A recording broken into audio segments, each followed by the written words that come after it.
Soy Lenka Carballo y esta es Entrevistas al Libro Abierto, un ciclo de conversaciones con los actuales referentes del periodismo de investigación hoy en Chile.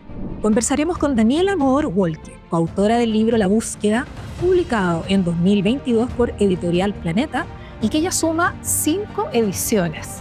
Daniela es periodista de la Universidad de la Sorbonne Nouvelle en París y de la Escuela de Periodismo de la Universidad de Berkeley en California.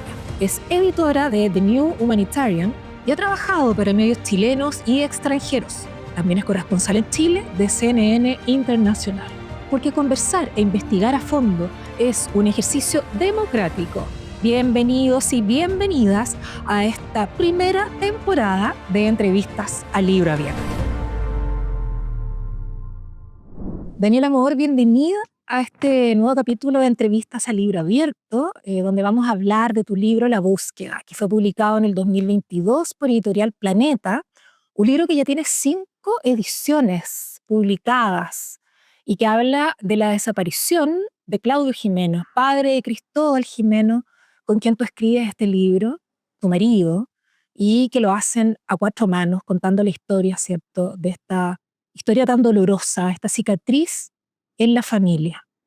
Y quería partir preguntándote por qué esta investigación, por qué este libro resulta distinto de otros que se han publicado a lo largo de la historia en materia de derechos humanos. ¿Qué lo distingue? Bueno, primero que todo, gracias por la invitación. Este libro fue una iniciativa de Cristóbal. Él partió con esta idea. Él es abogado. Desde hace muchos años estuvo involucrado en los juicios relativos a la desaparición y la ejecución de su padre. Y en algún minuto decidió que quería contar esta historia. Y siempre la había mantenido en el ámbito privado. Y hubo varias razones para eso. Una es que había un momento en que se estaba trivializando mucho el tema de derechos humanos, con ministros haciendo comentarios, relativizando incluso los hechos. Y también hay poleras, se vendían poleras en Estados Unidos y en algunas partes de Brasil con los helicópteros de los vuelos de la muerte. En fin, había una serie de hechos bien concretos que mostraban esta falta de relevancia que se le da al respeto a los derechos humanos y respeto a esa parte de la historia. Bueno, y lo otro que nos importaba mucho es que está la sensación de que este tema de los derechos humanos se convirtió en algo que aburre, que genera rechazo. Y la gente no quiere hablar más de esto, quiere esta idea de dar vuelta a la página, de mirar hacia adelante, de qué sirve seguir hablando de estos temas.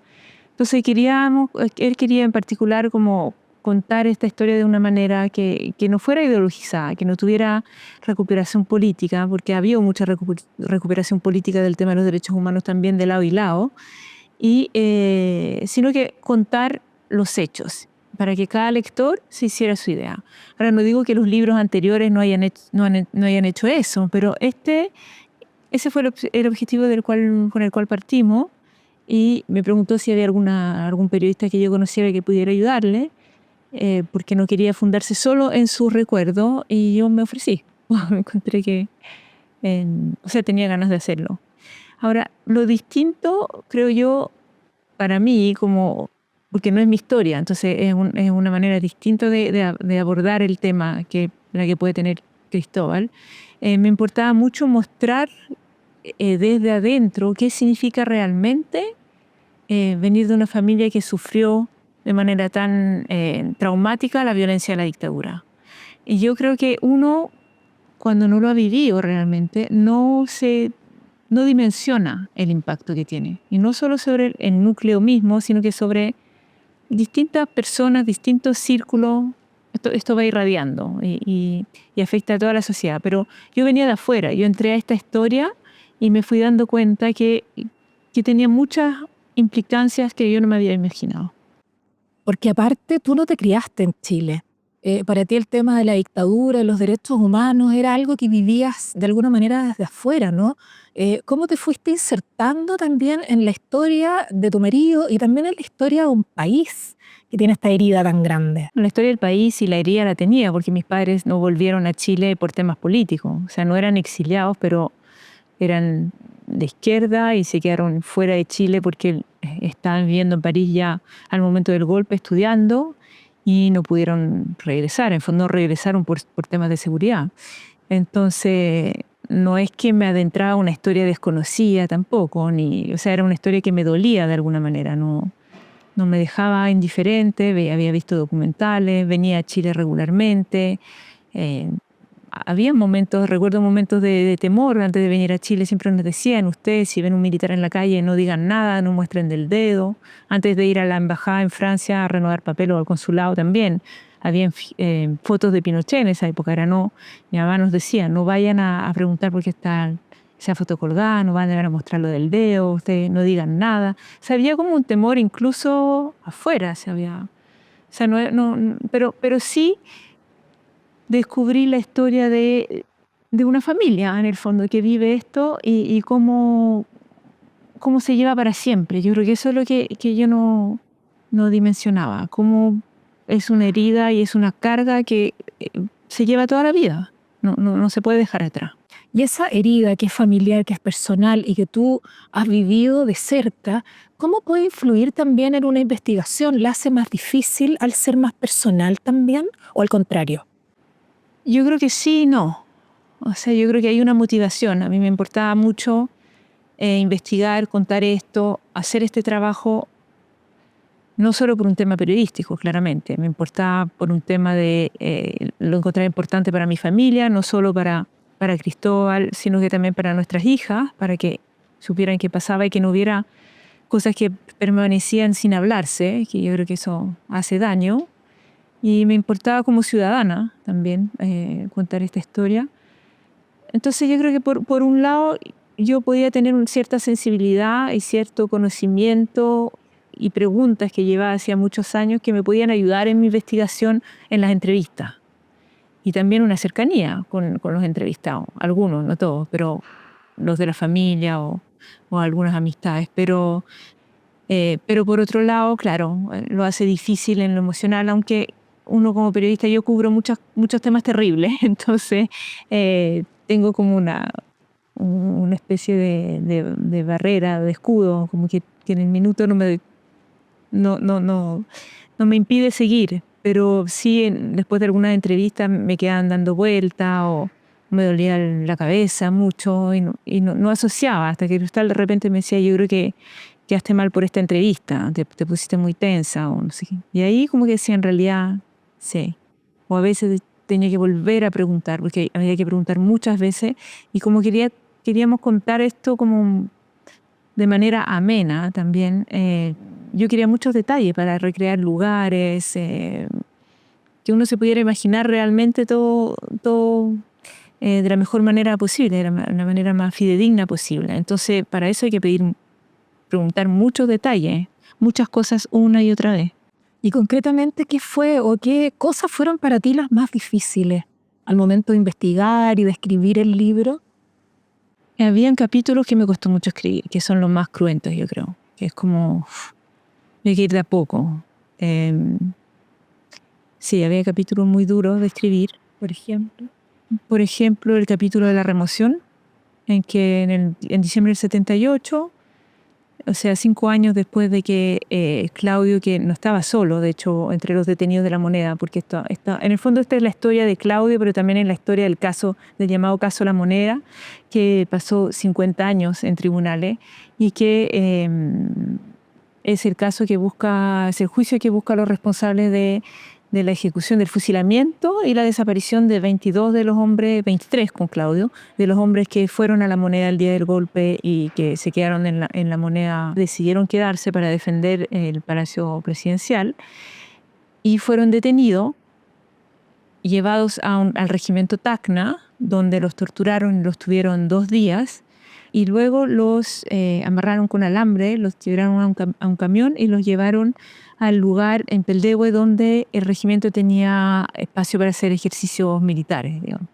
Y ahí los fusilaron y taparon el hoyo con granadas y los dejaron ahí.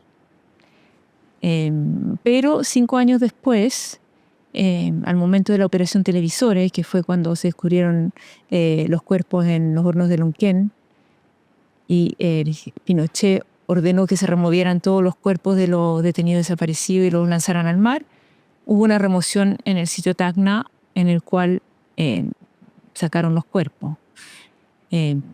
Esa parte fue muy difícil de escribir porque había muchos detalles, algunos de los cuales no incluí en el libro. Ese tipo de capítulos fueron los más difíciles. En cuanto a la investigación, lo difícil es que cuando uno trata sobre la memoria y sobre hechos que son tan antiguos, en las entrevistas hay que ir preguntando muchas veces porque la memoria es cambiante y varía según la persona también. Entonces eso fue una parte como distinta. Y lo otro difícil fue que los militares mentían. Se echaban la culpa uno a otro, cambiaban sus versiones. Entonces hubo que ir a revisar, no sé, todas las versiones de algunos de ellos y al final optamos por mostrar cómo iban mintiendo, iban cambiando su relato. Y además que una entrevista, o sea, en los archivos hay muchas declaraciones también de figuras menores de la historia, que no son los grandes protagonistas, los asesinos en sí, sino que testigos, y ellos también tienen distintas versiones. Entonces uno tiene que ver cuáles son las que vuelven más y ahí tomar la decisión de decir, ya, me quedo con esto, en el fondo. Qué interesante esto de navegar en la memoria. Sí. Claro, porque la gente olvida, todos tienen distintos recuerdos, distintas referencias, y la memoria también traiciona. Está muy marcada por las emociones la memoria, entonces, claro. ¿Qué descubrimientos hiciste como familia también? Aspectos de la historia que no conocían o que no sospecharon. Bueno, Cristal siempre dice que no sabía a qué punto Claudio era cercano a Allende. No sabía el nivel de cercanía. Y eso explica también por qué el día del golpe él eligió, sin tener la obligación en el fondo, ir a La Moneda y acompañar al presidente hasta el final. Eso fue uno de los descubrimientos.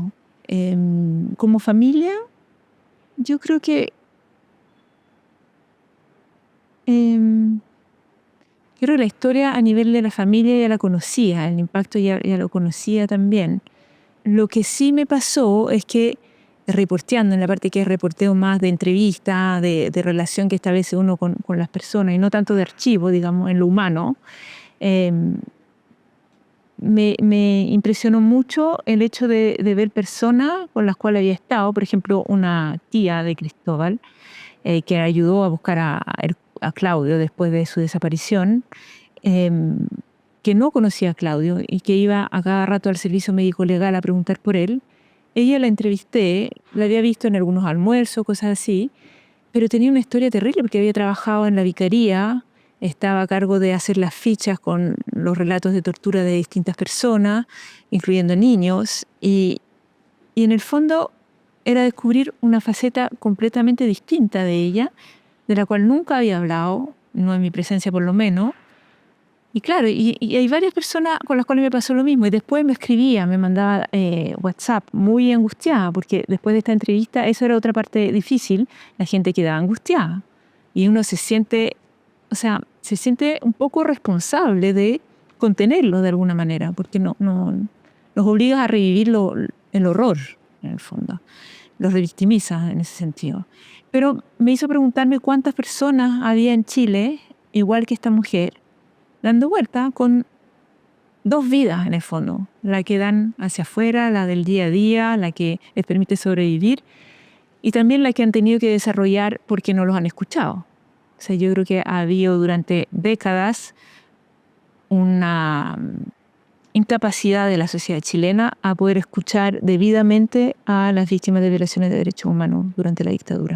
O sea, de hecho, hoy día la mayoría de las personas que han sufrido desapariciones de sus familiares todavía no encuentran los cuerpos. No, todavía no. Sí. De hecho, son como cerca de 1.500 los detenidos desaparecidos y son un poco más de 300 los que han sido identificados.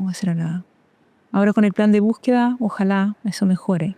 Ustedes lograron encontrar una falange. Sí, una falange, eran 3, yo creo que un diente también, eran 3 huesitos. Una de las cosas llamativas del libro también es esta especie de rabia de Cristóbal, de poder explicarse por qué su padre decidió proteger a Allende y dejar a su familia finalmente, dejarlos a ellos como niños. Era muy chico Cristóbal cuando esto sucedió. Sí. Algo similar yo creo que le pasó a su mamá, ¿no? A Isabel. No lograron entender por qué él decide hacer eso. ¿Cómo conviven también con esa parte de ese Claudio, ¿no? Ese padre, la búsqueda de ese padre, de un padre que de alguna manera tomó otra decisión, que no fue su familia. Yo no creo que sea rabia nomás lo que pasa. Yo creo que son sentimientos mucho más complejos y ambivalentes. Yo creo que hay una oscilación entre la pena, claro, el enojo, la comprensión, la frustración. O sea, hay mucho ahí entre medio. Y bueno, Cristóbal lo cuenta muy bien en un capítulo en que ha impresionado mucho, que es un diálogo que tiene, un diálogo mental en el fondo, que tiene con su padre, en que le reprocha algunas cosas. Pero también está la admiración, le reprocha haberse ido, le reprocha no haberse dado cuenta de cómo estaba la situación en ese momento, de cuán polarizada está la sociedad, de haber sido ingenuo en el fondo. Pero también está una admiración por el nivel de compromiso de su padre. Y también la decisión o el darse cuenta de que él no es responsable de su muerte, son sus asesinos. Él tomó la decisión de ser fiel a sus creencias, de ser leal hacia el presidente, y fueron otros los que lo mataron. Entonces, yo creo que son muchos sentimientos bien complejos de desenredar. También entrevistaste a tu suegra. Cuando tú dices, hubo entrevistas que también te tuviste que hacer cargo de toda esta angustia posterior, ¿no? que produjeron. En el libro sale que Isabel Chadwick durante mucho tiempo cayó esta historia. Nunca le contó a sus hijos por el dolor que esto significaba, obviamente, para ella. Y me imagino que abrir ese capítulo de la historia, acceder a las cartas que escribía Claudio, por ejemplo, abrir tantas historias, ¿cómo fue eso? Mi suegra es un roble.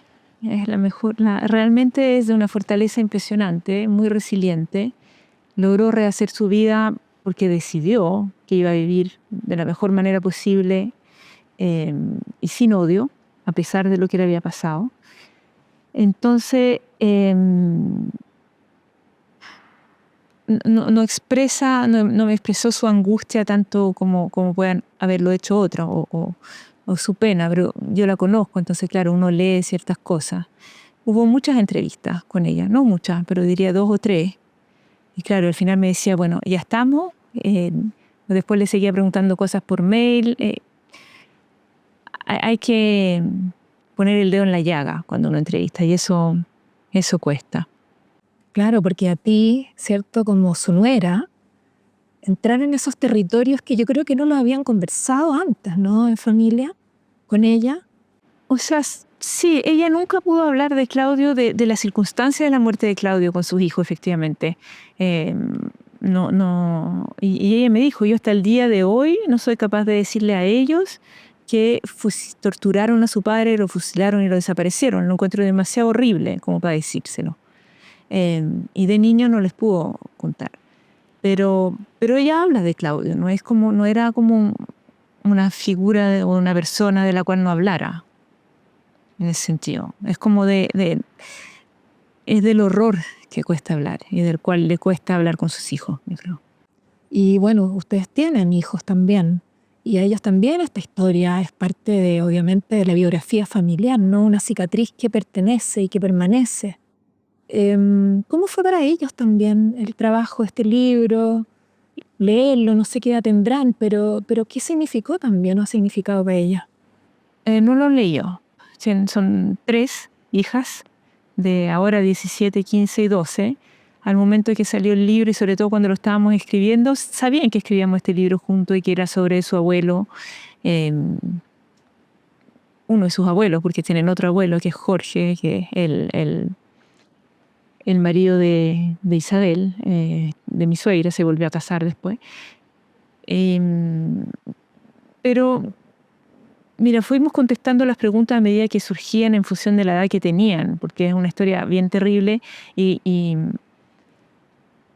y afecta a gente que es de su familia, o sea, que conocen directamente, con la cual tienen un vínculo, lo cual hace que el impacto sea aún más fuerte. La mayor le dijimos que lo podía leer si quería y empezó a leerlo y dijo que prefería que no por ahora porque era muy triste. La de 15 no ha querido leerlo todavía tampoco y la chica la encontró muy chica, o sea, encontramos que es muy chica. Pero saben quién era Claudio, saben qué pasó, no saben todos los detalles de todo lo que vivió, pero tienen clara la historia y además ha habido bastante... ha habido eventos en torno al libro después, fueron al lanzamiento, o sea, es una historia que se abrió efectivamente en ese sentido. Bueno, y también se cuenta en el libro, ¿cierto?, que Claudio veía un poco la familia de Isabel Chadwick, una familia muy de derecha, no así el padre, digamos, su suegro, pero también había todo un contexto de una familia de derecha. Esa familia hoy día, una vez que se publica el libro, ¿qué es lo que sucede? Mira, la recepción del libro ha sido, yo diría, exclusivamente positiva, lo cual nos sorprendió mucho. O sea, transversalmente positiva, diría derecha, centro, izquierda. Y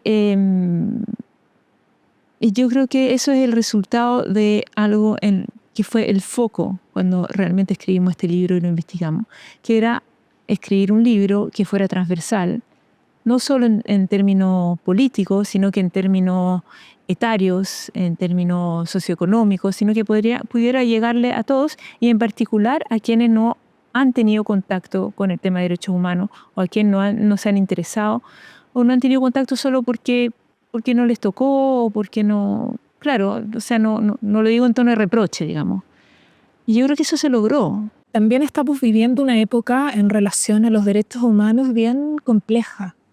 Tenemos los avances de la ultraderecha, no solamente en Chile, en el mundo, donde uno ve las encuestas, por ejemplo. En Chile se hizo una encuesta el año pasado a propósito de los 50 años del golpe y llamó la atención que mayoritariamente las personas sienten que los derechos humanos no son tan importantes de proteger, de que la dictadura de Pinochet, en términos de seguridad, por ejemplo, en los gobiernos autoritarios, sin ir más lejos, les parecen buenos. ¿Qué te pasa a ti también en relación a las publicaciones y las investigaciones de derechos humanos? ¿De por qué entonces se tienen que seguir desarrollando y fortaleciendo desde ese punto de vista? Porque yo creo que tienen que quedar registro, porque las sociedades oscilan o sea, no hay la misma relación hacia la memoria siempre. De hecho, hay algunos historiadores que dicen que después de los eventos traumáticos, después de una dictadura como sucedió aquí, se necesita un tiempo de olvido de alguna manera, que permite reconciliarse. O sea, y de ahí se puede seguir en otra etapa que es el procesar los hechos, reflexionar al respecto y todo eso. Para evitar que se pierda la memoria, hay que tener registros concretos de la historia. De hecho, hay que contarla, hay que procesarla, hay que reflexionar al respecto, hay que debatirla. Entonces, el hecho de que existan archivos, que se mantengan los archivos, que haya museos como el Museo de la Memoria, que se estudie en los colegios y que se escriban libros de investigación al respecto es esencial. Es esencial para justamente que haya algo que permanezca independientemente de los vaivenes de las sociedades en determinados momentos. Y sobre las entrevistas que realizaste, una de las personajes que se transforma de alguna manera en heroína de este libro es la jueza, Amanda Valdovinos. Sí.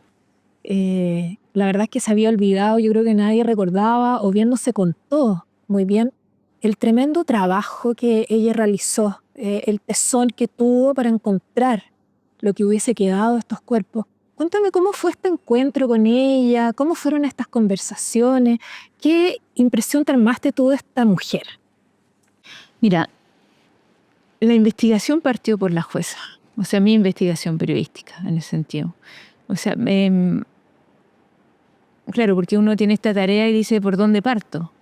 Entonces, partí haciendo entrevistas a los familiares y a las personas que sobrevivieron al bombardeo de La Moneda, el 11, y también a gente que había conocido a Claudio, pero en paralelo me empecé a juntar con la ministra Baldovino, una gran mujer,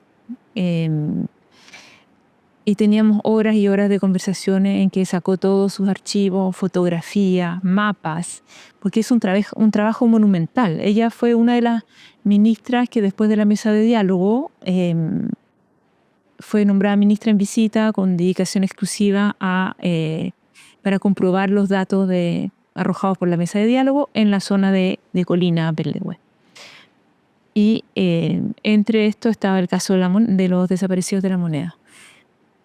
Ella armó su propio equipo con independencia y fue de las primeras en entrar a terreno militar a investigar. O sea, eso no había pasado antes. Y lo hizo de manera muy inteligente, muy fina, una mujer muy fina, menuda, muy tranquila, pero muy determinada. Y siempre me dijo, cuando uno entra a terreno ajeno, no llega con la caballería, si no te va mal. Tienes que ir de a poco, conversando, entrando. Y así logró grandes cosas. Ahora, cuando hablaba de esto de que las violaciones de los derechos humanos no tienen un efecto solo sobre el núcleo más cercano, la ministra es un ejemplo de eso, porque sufrió con esta investigación. Sufrió físicamente porque tenía que subir a los cerros, pasar horas, frío. Claro, se enfermó. El sol, después con el frío. Con el frío, sin poder ir a los baños, sin comer bien. O sea,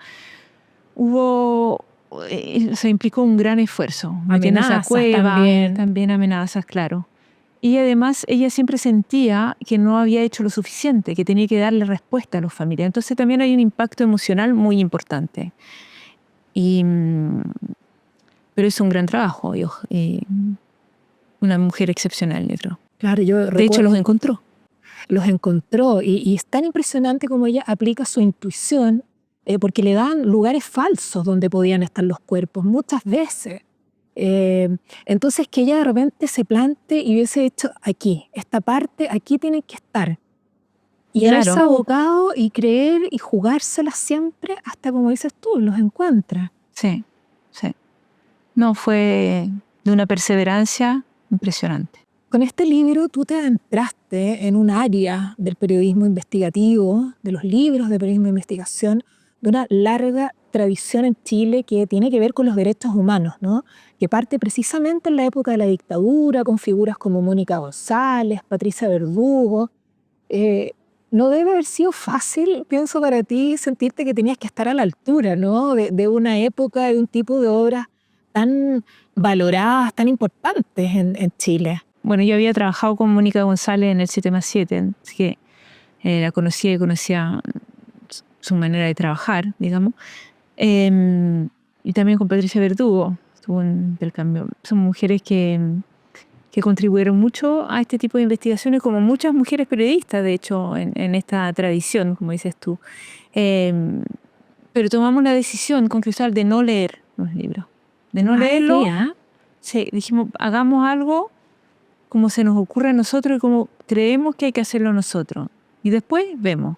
Ahora no significa que no lo haya leído nada. O sea, igual los consulté y después cuando ya teníamos más claro la estructura y lo que íbamos a poner, claro, fuimos hacia esos libros. Pero en un principio, en vez de partir así como yo había dicho, tengo que leerme esto entero, no. Partamos primero, veamos qué queremos hacer, cómo lo vamos a hacer, cómo lo logramos y después usamos las herramientas que ya están para apoyarnos, digamos. Y fue una buena decisión, yo creo, porque justamente en alguna medida como periodista me permitió también no abrumarme, porque si hubiera leído todo eso antes quizás habría pensado, no estoy a la altura, no sé. No me permití pensar eso. Y claramente estuvieron a la altura, estuvieron muy a la altura y tuvo un cierre. De alguna manera esta historia el año pasado ya fueron los últimos alegatos en el juicio que ya se llevaba por varias décadas. Cuéntame un poco también esa parte de la historia que no está, por supuesto, en el libro, que se escribe de manera posterior. Bueno, este juicio, claro, como decíamos, duró 50 años y refleja un poco lo que pasó con el Poder Judicial durante la dictadura y en los años que siguieron también. Que cayó, silenció la historia y no actuaron, ¿cierto? Claro, no Sobresiguieron los actuaban. casos sin Claro. investigar. O avanzaban muy poco en las investigaciones, hacían que se demoraran. O sea, bueno, todo dependía del juez de turno. En democracia estoy hablando incluso. Sí. Yo diría que, claro, el año pasado Cristóbal alegó para que se aumentara la sentencia de los asesinos, en el fondo. Y ante la Corte Suprema. Y la Corte Suprema emitió una sentencia en que se aumentó efectivamente, se aumentaron las penas. Y ahí se cerró, claro, el juicio. No diría que se cerró la historia. No, pues. Porque claro. en el fondo cuando te entregan 2 o 3 trozos de hueso de tu padre no se acaba la historia. No hay cierre, yo creo. Y yo creo que esa es un poco la ilusión que uno tiene como sociedad, de que se cierra esto. Nunca se cierra. Hay que seguir conversándolo, hay que seguir previniendo de que vuelva a pasar. Los jóvenes tienen que aprender a hablar, a discutir, a estar en desacuerdo, pero manteniendo siempre los límites de la democracia. Eso es lo que hace una democracia sólida. La capacidad de estar en desacuerdo sin violentar al otro. Y en ese sentido también la importancia de los trabajos, los libros de investigación periodística también, ¿o no? Claro, por supuesto. Como hablábamos antes, de que es un registro que tiene que existir. Es el cuarto poder, el periodismo. Hoy día se nos olvida. Yo creo que tiene que persistir esa tradición del periodismo fundado en datos. Es muy importante, sobre todo en los tiempos de hoy, que yo veo con preocupación la aparición cada vez mayor de un periodismo activista, un periodismo con agenda, que creo que no le hace servicio a la profesión. A ver, desarrolla más eso, me parece interesante. Creo que, en cierta medida, está ideologizado el periodismo. En Chile, en el mundo. Chile, en el mundo, a nivel internacional. O sea, y hoy en día, con este nivel de polarización a nivel mundial, también es más difícil reportear, porque aunque uno entreviste a un experto, las opiniones son mucho más tajantes, están mucho más teñidas de miradas personales de lo que existía antes, encuentro yo. Muchas gracias, Daniela, por conversar con Entrevistas a Libro Abierto, hoy día sobre el libro La Búsqueda. Muchas gracias a ti, fue un gusto conversar contigo. Sigue Entrevistas a Libro Abierto por elperiodista.cl, El Periodista TV, 360 Radio Chile y el podcast de Lenca C, por Spotify, iVoox, Apple Podcast y YouTube Music. Agradecimientos Centro Cultural Gabriela Mistral y Grupo Planeta. Un proyecto financiado por el Fondo del Libro y la Lectura 2024.